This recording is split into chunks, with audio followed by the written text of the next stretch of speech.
주시는 시민님들이 많이 오시는데 서로 반가운 박수로 이렇게 축하하도록 하겠습니다. 고맙습니다. 네.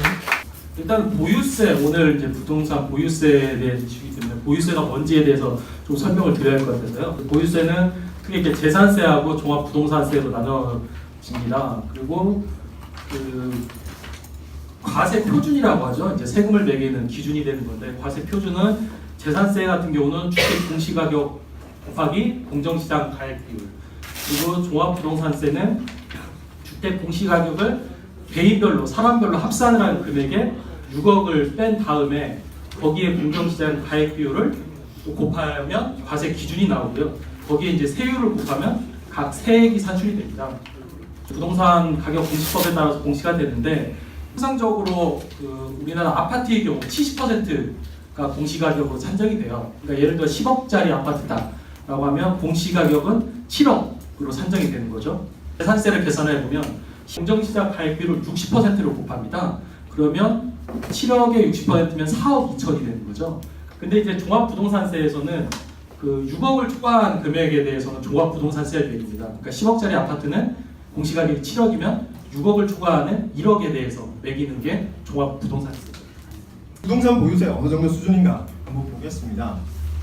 두 가지입니다. 하나는 외국과 비교를 한번 해봐야 되고요. 하나는 지금 또 다른 자산의 보유세의 역할을 하고 있는 자산 보유 역할을 자동차세와 비교를 한번 해보겠습니다.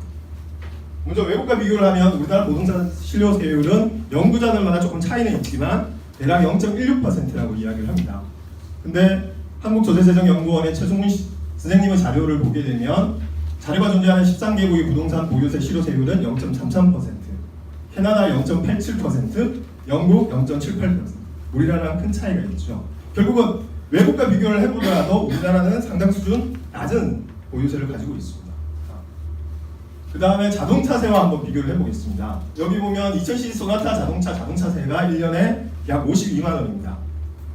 그 자동차의 시가가 한 3천만 원 되니까 시가 대비 실효세율이 1.73% 정도 나옵니다. 자, 그러면 아파트, 부동산 한번 보면 약 4억 원짜리 아파트가 재산세만, 종부세 대상이 아니기 때문에 재산세만 나오면 약 55만 원.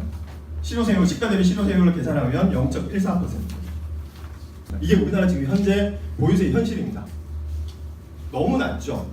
이렇게 낮기 때문에 보유하더라도 세금 내는 게 별로 없고 나중에 양도하더라도 엄청나게 수익이 나기 때문에 부동산 투자에 많은 수요들이 몰릴 수밖에 없는 겁니다.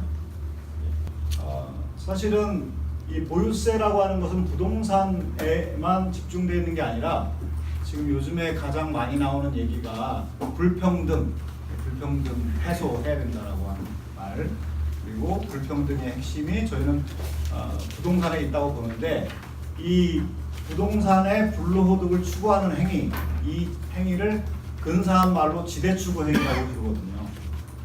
근데 어제인가요? 이제 우리 그 경향신문에서 스티글리츠라고 하는 학자를 불러서 이제 뭐 발표도 하고 그랬는데, 그 사람의 주장이 지대추구 행위를 근절시켜야 된다라고 하는 거예요. 그래야 불평등이 완화되고 하위 계층의 소득이 늘어난다라고 하는 거예요.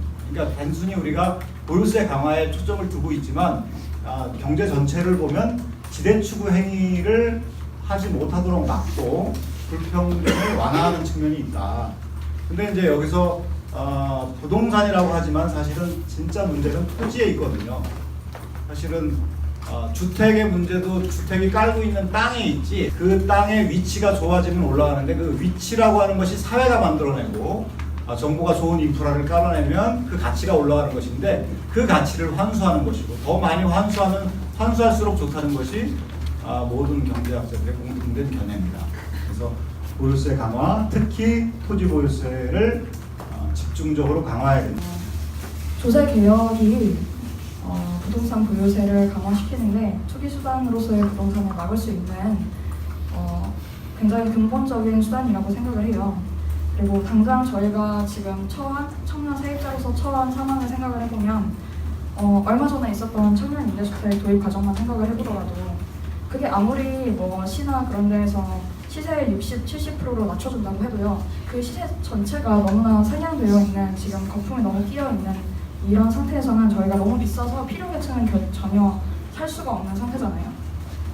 보유세를 강화하고 세율을 높이면 그 모든 것들이 이제 전월세를 살고 있는 사람들에게 부담이 가지 않겠냐.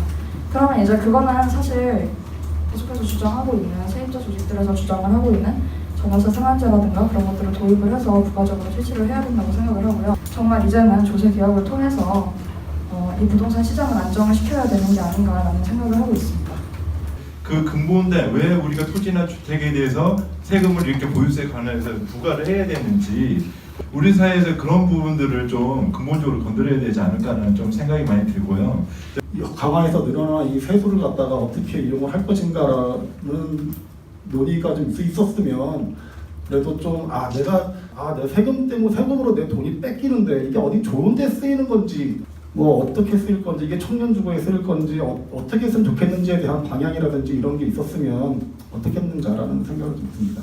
사실은 저희가 이렇게 약간 중구난방처럼 되는데 이런 논의가 많이 이루어져야 되지 않나라는 생각이 듭니다. 그러니까 여기서 세금이 뭔지에 대한 얘기도 한번 해보고요. 그리고 시인분께서 말씀하셨던 것처럼 원본 잠식이 돼서 그렇게 팔게 해야 되는 거 아니냐고 하는 말씀 저는 의미 있다고 봅니다, 사실. 예. 그러니까 거기에 무조건 잘못됐다, 맞다의 문제를 떠나서 그런 얘기들이 나오고 나서 세금에 대한 정책이 결정이 돼야 뭐 제일 걱정 많았던 조세 저항이라는 문제도 해결될 수 있지 않을까 싶고요. 긴 시간 동안 정말 고생하셨습니다.